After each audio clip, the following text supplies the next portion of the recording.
this for 100%. All right, we're gonna get started here. Hello everyone and welcome to the afternoon program where I have the great privilege to introducing one of the greatest entrepreneurs of our time.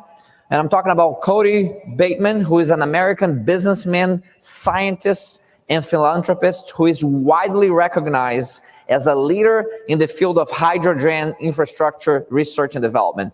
He's an outspoken advocate for the hydrogen economy.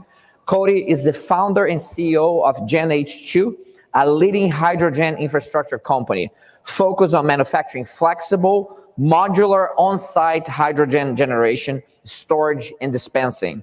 GenH2 is developing the first end-to-end hydrogen filling station solution. Mr. Bateman received his undergraduate from Texas A&M University and his MBA from Duke. He has worked with companies in 11 countries and most recently completed a consulting engagement at NASA Kennedy Space Center prior to launching GenH2. His curriculum and list of accomplishments goes beyond the time I have available. I'm gonna let you hear directly from the man and the legend, Cody Bateman. Please give him a warm applause. Thank you very much. Thanks everybody for attending today. So I'm gonna be walking back and forth a lot, so that just bear with me there. So in 2003, it was in January 2003, George W. Bush came out with a great initiative of this whole concept of a hydrogen economy. And as we speak through the hydrogen economy today, everybody thinks it has to do with climate change and everything else. But initially, the whole point of the hydrogen economy was to reduce our dependence on foreign oil and foreign petroleum. And he was trying to make that statement about why we should be going into another fuel source, another place to store energy and go forward. So that was in 2003, in January, June, the European Union got together. And then they came also to the conclusion the hydrogen economy, it was going to be the next big thing and go after it. So we started getting funding coming in from that. So that's how it all started. But like a lot of presidential initiatives, it kind of fell short. We did get hundreds of millions of dollars put into the system, but it pretty much stopped. And so we're going to be talking about the journey a little bit today about where the hydrogen economy is today. And we're not going to be talking it from a political standpoint because we are apolitical. You know, the energy world can't be Republican or Democrat. It can't be one side or the other because it goes on for years. And this is a multi-decade solution that we'll be talking about. So once again, my name's Cody Bateman. I'm the founder and CEO of GenH2. We are a provider of hydrogen infrastructure. And we're making some great advances. Like it was announced, that this did come out of Kennedy Space Center at NASA. I have a phenomenal team here in Florida. But I really want to say thank you to the BTOES team for having me here today. It's an excellent opportunity. I've been following BTOES for many, many years. It's great to come here and see the vendors and see the speakers. I've made a lot of new friends here. But the thing is, I'm not here to sell you hydrogen filling stations. So what we're going to be doing today is just talking a little bit about what does it take to change the world? And that's what we'll be discussing. So we've had some great sessions here. Many of y'all actually saw the sessions where we were talking about culture change within your team, within a division, maybe even your whole company. And the reason why I was asked to speak here today is because what I'm been charged to do is how do you change the culture of the world? How do you come up with a new concept and wean people off the dependence of petroleum products? Because we're not going to be able to get rid of them completely, right? Because you need them for plastics and everything.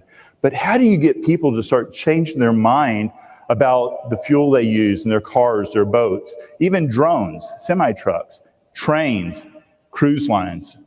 And so this is what the whole hydrogen economy is about. And so that's what I will be discussing today.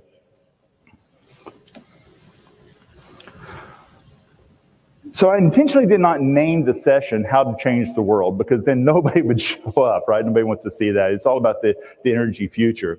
And so one thing we saw consistently here at BTOES is that everything has to start out with problem identification. So when you're starting looking at what is the problem we're trying to solve, Is it the dependency on foreign oil? Well, that's a good problem to try to solve.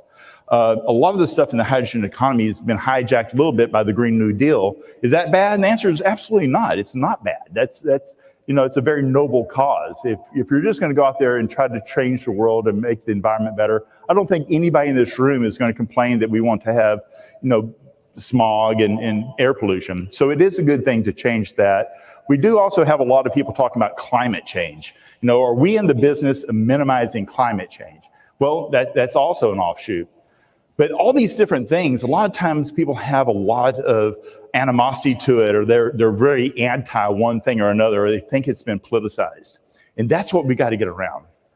So the question is not, why hydrogen? The question is, why maintain an energy source that we know is not necessarily good for the environment? And how do we go forward there? So the problem identification really starts out with the whole concept of asking the key questions. So somebody says, well, we need to have a clean environment. Well, we do what we did in the sessions, right? We say, well, why? It's obvious. So, but no, tell me exactly why we need to have this. And then how can you do it? Who can do it? So all the typical questions that you have whenever you're doing problem solving that we've learned here at BTOES. And that's one thing, we have some great practitioners here today that will go through the problem solving. So the same thing was true for us at Gen H2, right? We were out here doing work, and a little bit about my background on that is how I got to NASA. So that was a big question today, and I've had a lot of conversations on this topic. So in 2003, we had President Bush make an announcement, move to the hydrogen economy. That was fine, didn't really make that much news for more than a week or two. In 2006, I was actually working on the largest IPO in the US history at that time. And so it was the largest one that year in 2006. And as I completed that, early 2007, I was saying, what's next? I wasn't part of the transition team. I wasn't going forward with the venture going forward. And so it's like, what's the next thing to do with my life? And I was very, very honored to be met with a guy named Russell Cox. He was definitely a visionary way before his time. He started talking about NASA and the NASA technologies and all the great things that had to do with NASA. He had some connections there, and he got me in there to start talking to a gentleman that got announced today who's joined our company, James Fessmeyer. And James and I got together, and we started talking, what is the future of energy? What is the future of the world as far as energy goes? Big topic, right? You could go on for years and hours talking about that. But the bottom line was, it was definitely going to be hydrogen. So the question is, you step back and say, okay, so if the answer is hydrogen, where do we start? What's the problem to solve? Well, the biggest issue with hydrogen, because hydrogen is hard. I'm not gonna lie to you. This is a very, very difficult subject to get into. But it all started out with testing and insulation. How do you hold it? You have this great source of energy. And energy, hydrogen really is more like a battery than a fuel. We do use combustion for hydrogen, obviously for rockets. There are some vehicles that combust hydrogen. For the most part, though, it's a storage, just like a battery. The hydrogen comes out, goes to a fuel cell, it creates electricity. And from that electricity, we can power everything from motorcycles, cars, forklifts, jet airplanes even, and go on and on. Anywhere electric motors can be used, you can use hydrogen. But now we're sitting at, what's the problem? Well, the problem is, how do you contain it? How do you hold it?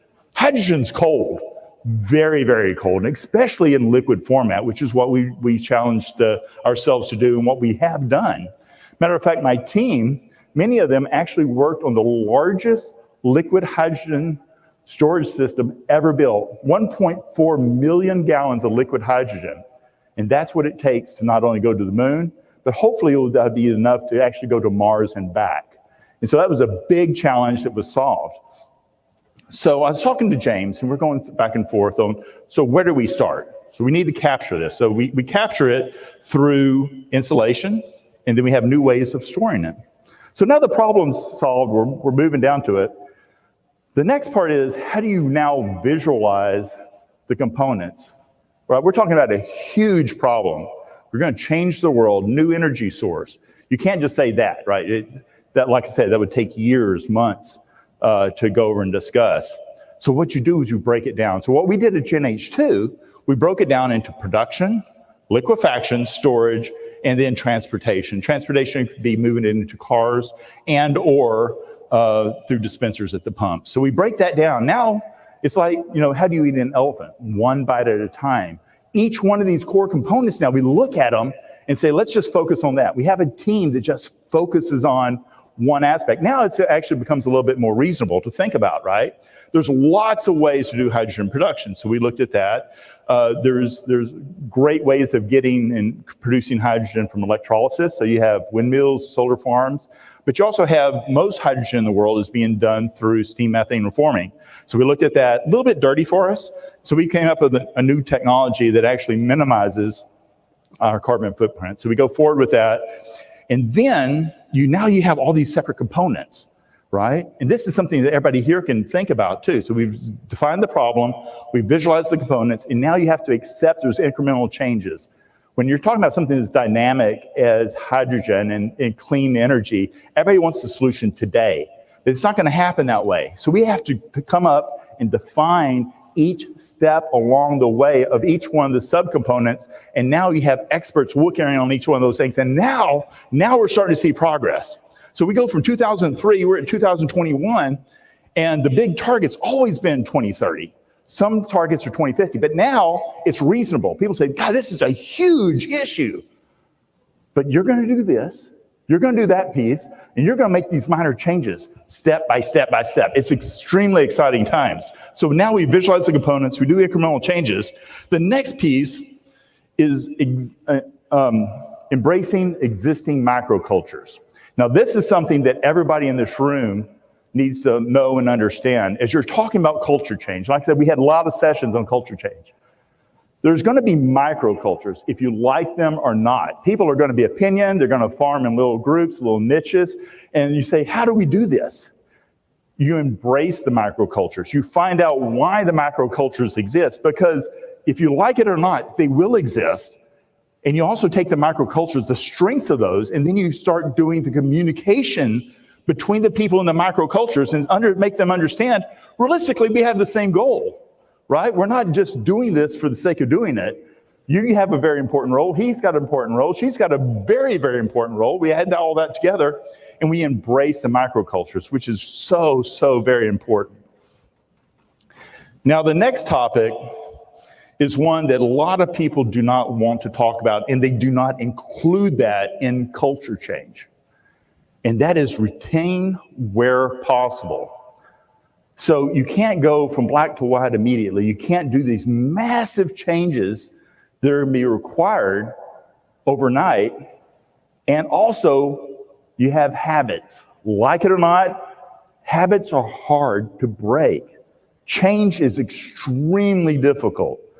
So how do we do this on a global scale, right? I'm trying to change the culture of billions of people around the world. How do you do that? Well, you don't say you have to drop everything. If I told everybody here you can never use a gas car ever again, people are not going to be happy about that, right? You're not going to be able to drive your car. And then you say, wait a second, I've got a moped. Can I use that? Nope. You can't buy gas. Can I take my boat and go skiing? Nope, can't do that. You can't do that, right? So what you have to do is focus on things that you can retain. Embrace the things that don't necessarily need to change immediately. Now, they may change over time, don't get me wrong. You may get a point where you don't have gasoline-powered cars, but you cannot tell people immediately that they have to make these changes. So the key here is you're trying to change culture is don't try to change it all in one piece. Go out and look at bits and pieces. And so that actually adds to your statement, your argument that you're going out there. So people challenge you. I had somebody challenge me here yesterday. It was kind of funny because they think, oh, immediately I'm going to be talking about hydrogen. I'm going to be talking about a new fuel, a new energy source. I must be, Green New Deal lefty, and that's really bad. And it's just like, no, you're missing the point. You're missing the point completely, right? We're going to retain some of this stuff. We're not going to take away your car. I'm not going to take away your jet airplane and say you can't fly on vacation to Hawaii. I'm not going to take that stuff away. We're going to retain some of that. And it's going to take decades to make these changes. So once again, I'm retaining this. I'm not going to say I'm going to retain it forever, but I will be retaining it long enough so we'll be slowly making these incremental changes and moving things forward. So that was so important to be able to understand that. So now what we're doing, we're starting to get buy-in, right? So we're talking to people, we're talking about incremental changes. We're going to be, accepting the microcultures. We're not going to say you're wrong. We're going to say yes and have you thought about this? And I like the conversation you're bringing up. You bring up a very valid point. Let me retain some of that. Let me tell you how my solution will work with your solution, and we're going to retain the core concepts, and we may change over time, and that gives you decades, really. This is not going to happen overnight. Over decades, we'll be teaching it, and we're going to be teaching it to our children. And that's what's so important about today for me, is that we're kicking off this hydrogen economy in a whole new light. We're talking in events outside of hydrogen events. Myself, I came from the IT world, right? So BTOES, operational excellence, something that very much familiar with.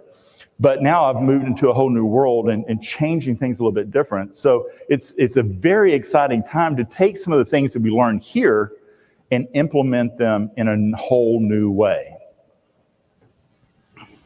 So this is something, too, we've had numerous sessions at here at BTOES, is planning. So most people here are very familiar with project planning. We're not going to go into the details about how do you plan to change culture. We've already had sessions on that. But the bottom line is we have to plan for success. And that is so important.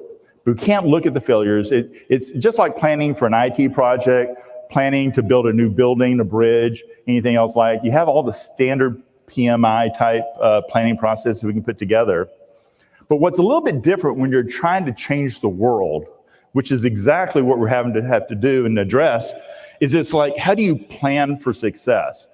And so to plan for success, especially when you're looking at changing something as big as your fuel source, is understanding the steps that would make it successful by understanding what are the negatives, right? You need to be able to address those negatives. Like I say, it goes back to the retention concept. How do you plan for that? How do you speak to that? How do you document that? How do you communicate that long term? So it's very, very vital that when you plan, you're planning for success. Always looking at the next step, understanding what are the negative comments that are going to come my way. Which leads to the next point. Communication. And this is where we'll probably spend most of the time right now on, is communication really, really is key. We're living in a world now that communication has never been as big as what it is now. So it starts out with something small. So it could start out with a few white papers. It could start out with a web page, right? It could start out with conferences like this, but it can't just stop there, right? You can't write one white paper, one book, go to one conference. You have to start looking at this. And so most of the people in this room have been using all the great stuff we've got here at BTOES, communicating. We get on Twitter, we get on Facebook, we get on other types of social media.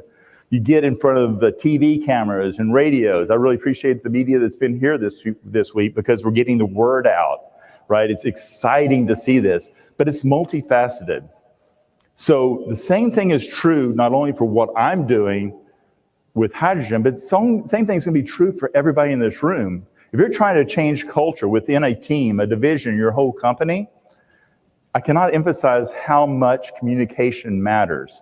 And it can't just be an email every once in a while. You can't go out to your team and say, hey, we're doing this new culture change. Everybody's going to, wear red ties on Fridays. And just say that's going to go that way, right? It has to go out there and go forward. So what I highly recommend is that use all forms of communication, even at the smallest level, right? If it means that much to you to change the culture of your team, would it hurt to go out and do a little bit of research? I've got analysts working for me that do a phenomenal job of this. And all they do is they do research, find out what other things are important to people. And they only might be addressing a small team, but they'll put something out on Facebook, or they'll put something on LinkedIn, which is phenomenal. LinkedIn has really grown a lot recently, which I really appreciate. So you go out there and somebody says, hey, I saw your LinkedIn profile. Or you can go to somebody and say, look, connect me with LinkedIn. We work together every day. It's amazing to me how many people work for organizations and they're not even linked into their own company. They're not linked in to people they sit next to every day. They may be on Facebook, but then they're talking about kids and their dogs or funny pictures of cats, but they're not really talking about who they are at work, which is, we all know that's 30, 40, 50% of our time. So the key is take things that are important to you. If you're really going to do a culture change, you need to believe in it. You need to understand, document it. If you go out and research, find really, really cool links on LinkedIn, YouTube, Facebook, and share those with your teams. It's not just you talking. It's somebody else talking and say, I agree with this. You can also do a link and say, I disagree with this, right? To start intelligent conversations. But you have to look at all the media of communication. And this is very, very vital when you're starting to talk about multinational corporations.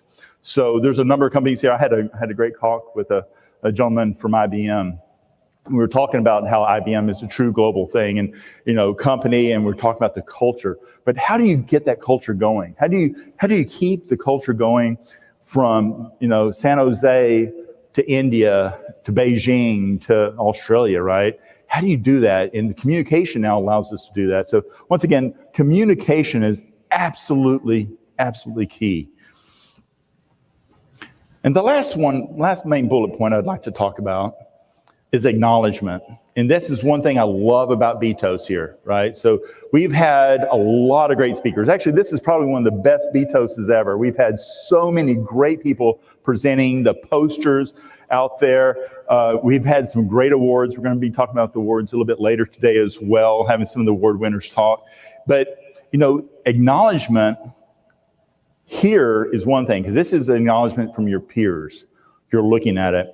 But in the world of hydrogen, and especially changing the culture of new energy, if we really are thinking about doing that, you have to acknowledge all of our successes, right? I'm not going to come out and tell you, you have to be hydrogen 100%, or we have one way of creating hydrogen, and if you don't believe in it, you're wrong.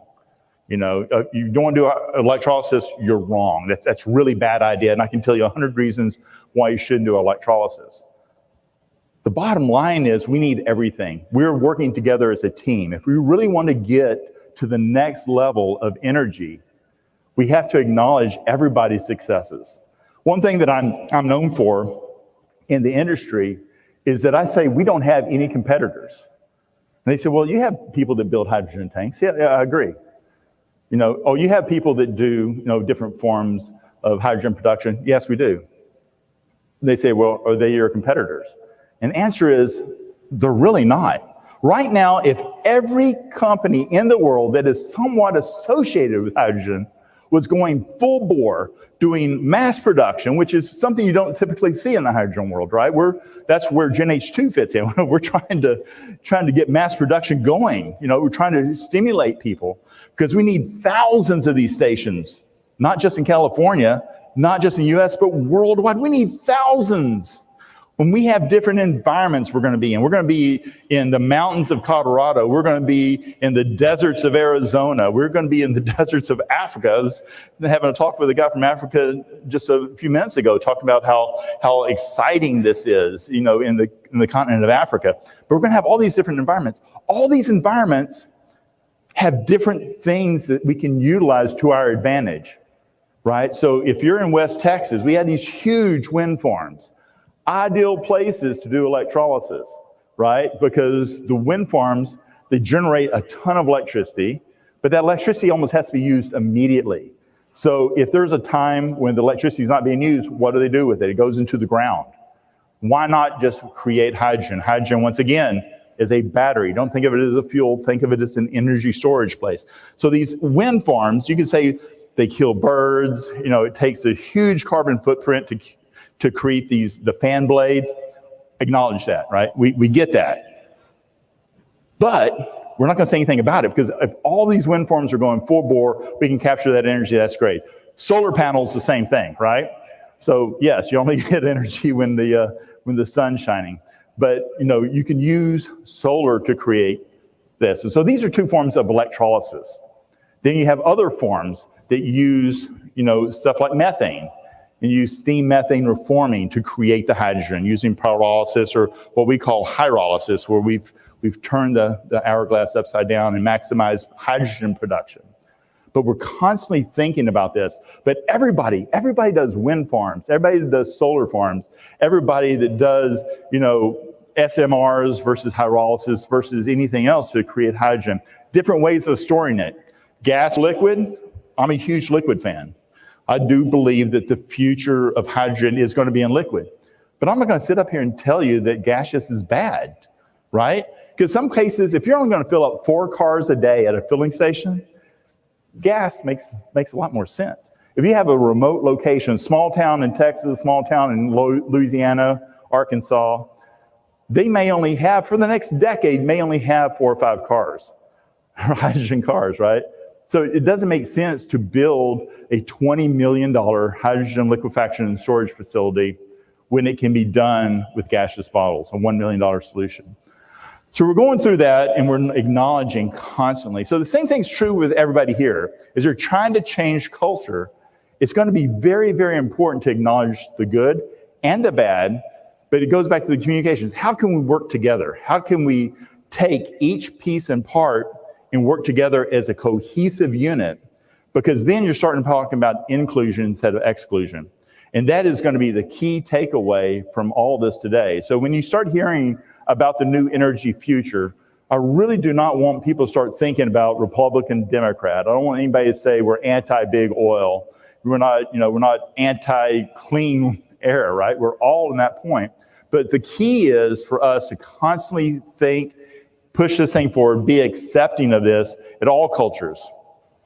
And that's what we're doing going forward at Gen H2, and that's what I challenge everybody here to do as you get out of here. Many of you probably have never even heard about all the hydrogen cars going on in California right now. It's a real deal. Toyota Mirai has a phenomenal car that's for sale. So it is a real deal, right? We have hydrogen forklifts all over the US and growing. We have a lot of new trucks coming out here. Nikola Motors, we're doing some work with them.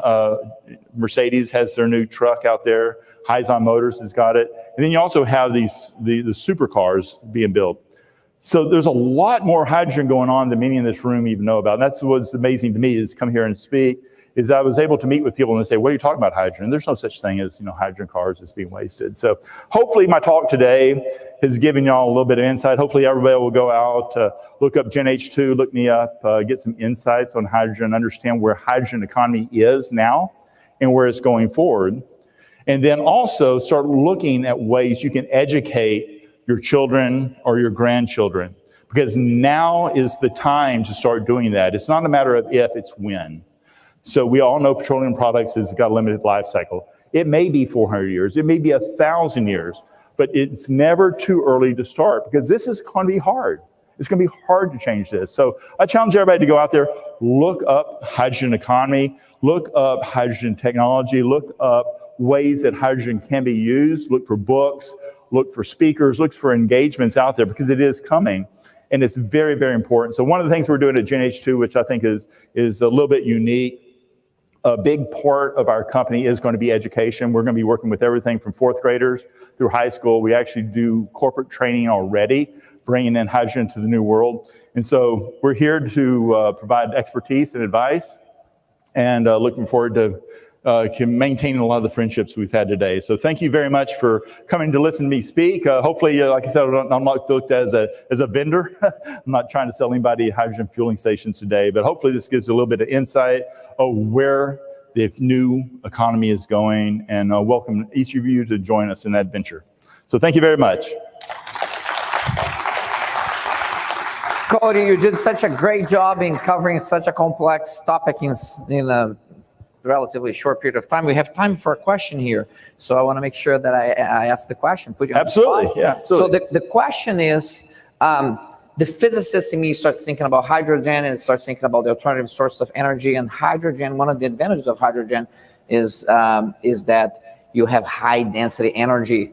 That's and so tell us a little bit about, are you thinking about starting from the bottom and going up in terms of cars, trucks, airplanes? Or are you coming from, I've heard some of the things you're doing are like all the way rockets taking things to Mars. Right, Are you coming from the top down, if you will? So it's interesting you say that, because realistically, most of the hydrogen economy we're seeing today is being pushed by vehicles, right? And so the gas stations you might see going up, they want 2,000 gas stations in California.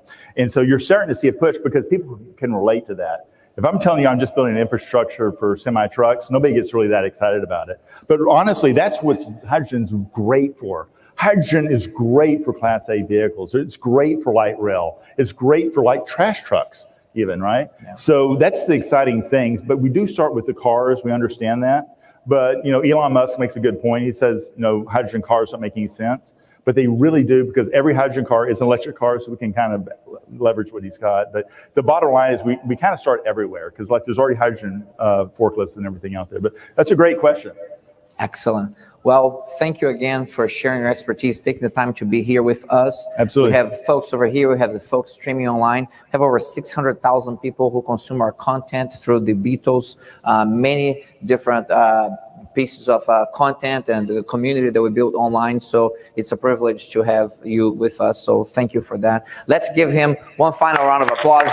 Thank you, everyone, for being here. So we are taking a break here at the main stage.